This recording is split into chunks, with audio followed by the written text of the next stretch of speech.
नमस्कार, मेरा नाम पिंटू सिंह यादव है और आप सभी का न्यूज़ लाइव में स्वागत करते हैं। दोस्तों देखिए, बिहार चुनाव में बीजेपी का खेल बिगाड़ेंगे चिराग पासवान। सीट शेयरिंग का बनाया प्लान, इसमें कम सीटों में नहीं मानेगी पार्टी। क्या है पूरा अपडेट, चलिए जानते हैं। जी हाँ, बिहार विधानसभा चुनाव में अब ज़्यादा समय नहीं रह गया। ऐसे में सीटों के तालमेल को लेकर महागठबंधन और एनडीए दोनों में खिचड़ी पक रही है।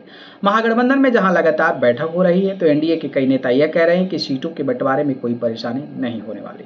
लोकसभा की तरह विधानसभा में भी हम लोग मिलकर बैठकर तय कर लेंगे। हालांकि क्या यह इतना आसान है, यह समझने वाली बात है। यह अलग बात है कि गठबंधन में सभी दलों को ज़्यादा से ज़्यादा सीट की चाहत होती है, लेकिन एनडीए में जो फॉर्मूला बीजेपी और जेडीयू बनाने की फिराक में है, क्या उस पर चिराग पासवान और मांझी सहमत होंगे, यह बड़ा सवाल उठने लगा है। लेकिन बिहार चुनाव में सीटों की शेयरिंग को लेकर अभी तक एनडीए में कोई औपचारिक बैठक नहीं की गई, लेकिन बीजेपी के विश्वस्त सूत्रों के अनुसार जो फॉर्मूला तय हो सकता है, उसमें 243 सीटों में 102 seat BJP, 102 seat JDU, 28 seat Chirag Paswan की पार्टी, जीतनराम मांझी की पार्टी को 7 और उपेंद्र कुशवाहा को 4 सीट मिल सकती है। अब यह भी कहा जा रहा है कि अगर चिराग पासवान नहीं माने तो जेडीयू और बीजेपी की एक एक सीट घट सकते हैं और चिराग को 30 सीट दी जा सकती है। सवाल उठने लगा है कि क्या चिराग पासवान 30 सीटों पर भी मान जाएंगे।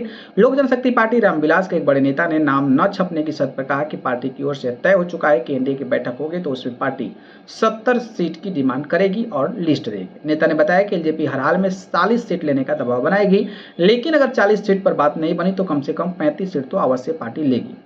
35 सीटों से नीचे एक भी सीट कम नहीं लेने का निर्णय लिया गया है। कहा जा रहा है कि 35 सीट से नीचे हम लोग नहीं मान सकते, उसके लिए कुछ भी करना पड़े।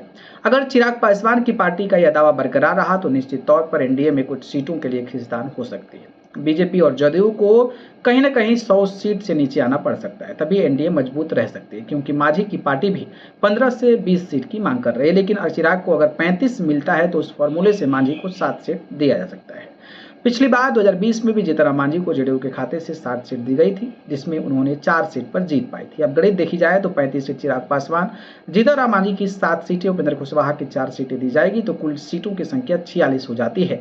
ऐसे में 197 सीटों पर जेडीयू और बीजेपी बंटवारा कर सकते हैं, जिसमें 98-99 का फॉर्मूला तय हो सकता है। और स्पष्ट तौर पर बता दें कि यह खबर विश्वस्त सूत्रों के आकलन पर है, किसी भी पार्टी की ओर से कोई औपचारिक जारी बयान नहीं किया गया है। बाकी जिस तरीके की ये चीजें हुई है उस पर आपकी राय क्या है, बताइए। धन्यवाद।